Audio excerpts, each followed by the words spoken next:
Hello friends,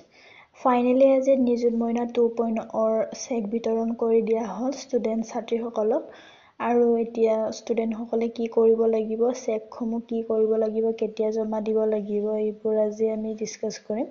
যদি ভিডিওটো ভাল লাগে লাইক কৰিবা কমেন্ট কৰিবা আৰু সাবস্ক্ৰাইব কৰিবলৈ নাপাহৰিবা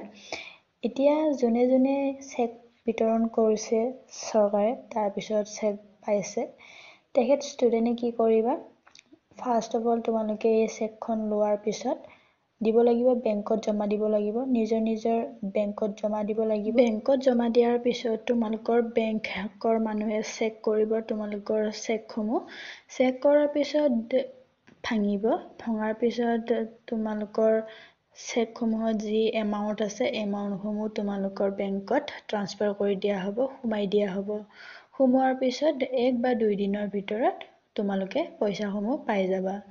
তাৰ পিছত তোমালোকে নেক্সট মান্থৰ পৰা নিযুত মইনা আঁচনিৰ টকাসমূহ ডাইৰেক্ট বেংকতে লাভ কৰিব পাৰিবা একো মানে এনেকুৱা চেক বিতৰণ নকৰে এইবাৰ ফাৰ্ষ্টতে অকল চেক বিতৰণ কৰি দিয়া হৈছে যাতে